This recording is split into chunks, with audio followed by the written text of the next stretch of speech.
passion mo, gawin mong negosyo. Pag meron kang sariling negosyo, lahat dito, responsibilidad mo. Success and failures, pwede mo ring pagdaanan. Kapag naging failure ka sa business na hindi mo passion, pwedeng or malaki yung chance na mag-quit ka agad. Pero kapag passion mo yung negosyo, no, through success and failures, talagang never quit yan. Kapag passion mo rin, marami kang i-research, no? At mas gaganahan kang magtrabaho dito. Mawawala yung pagod mo dahil nga love mo yung trabaho or yung ginagawa mo.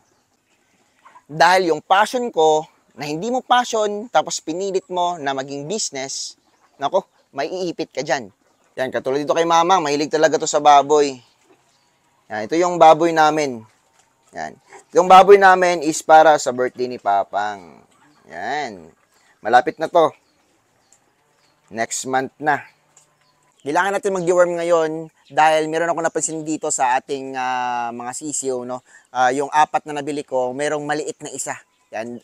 Pagkabili ko nito, yung isa medyo naiiwan na talaga. And ngayon, kailangan natin sila i-deworm.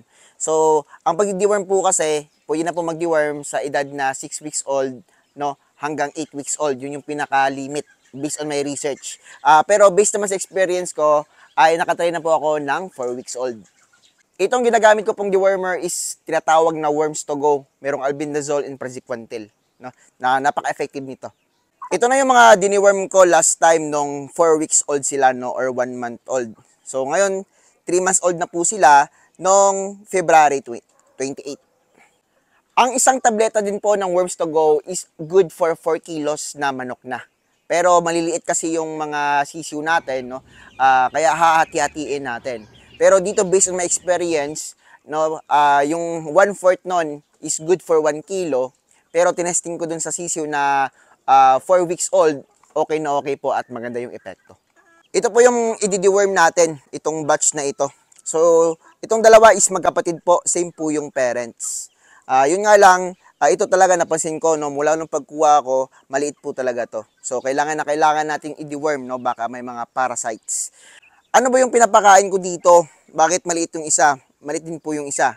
Baka napapakain ako ng corn grits. Well, sa mga shamo ko po or mga giants ko, no, hindi po ako napapakain ng corn grits. No? Purong feeds po ito. Salto orange, no? Kapag sila ay mga sisiw pa lang. Kapag hindi pa umabot ng 1 month old. Pag 1 month old mahigit na, katulad nito, no? 1 month old mahigit na po ito. Yung pinapakain na po dito is Salto Orange at yung Thunderbird na yellow. Hindi po ako sponsored, no? Pero yun po yung ginagamit ko. 1/4 po ito. 1/4 po ito ng tableta. It is good for 1 kilo na manok. Pero binigay ko dito sa sisiw natin na mahigit 1 month old lang. Yan. So, ito ay mag 2 months ngayong March 18. Yung bibigyan naman natin ngayon is yung hinawakan ko kanina na kapatid niya, no? Same parents, dark kanawayon.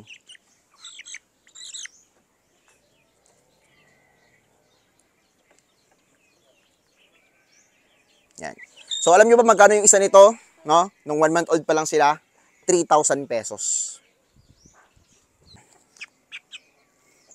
Yan. Ito naman, another one. Ito, mas malaki to sa dark kanawayon. Red ata yung kulay nito, no? Pag lumaki na. Ito naman yung susunod na bibigyan ko. Isang babae.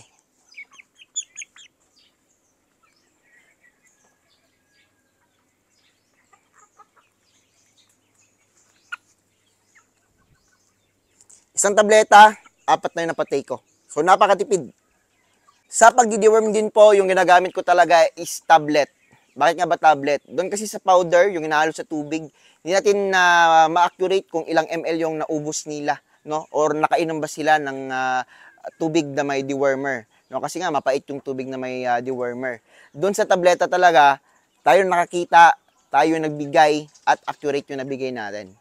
Doon nga sa mga sisiw natin, no?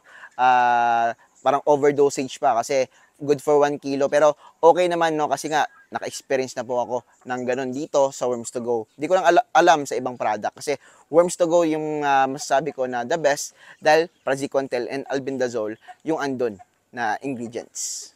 You know? Yan, so ito yung ating ika-second day na pagpapamate kay gagamitin natin to for breeding si Sasuke. Yan, so yung kukunin ko ngayon si Tres, isang dark Kanawayon din. So possibility nito, maraming dark Kanawayon yung ilalabas.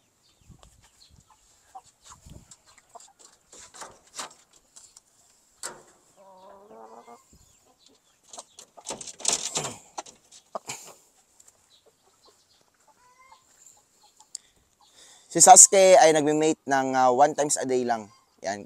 Kasi itong mga hens natin, no, kapag nakapag-mate dito yung ating lalaki, nag-i-imbak sila ng sperm, no, for couple of weeks or mahigit pa. Yan. So, gamitin natin si Sasuke.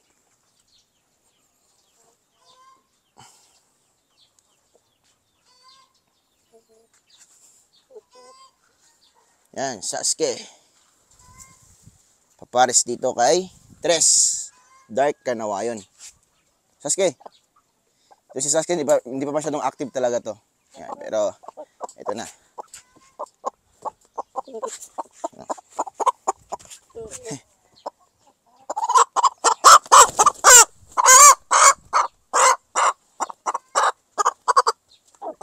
So ayun, success. No? Hindi pa masyadong magaling talaga si Sasuke pero success yun, no? So pangalawa niya na to ito. Kahapon yun si 4, yung snow natin na Kanawayon. Light Kanawayon. Ito dark Kanawayon. Unang itlog ni Snow na yung ating broodcock na ginamit dito ay si Sasuke. Yan.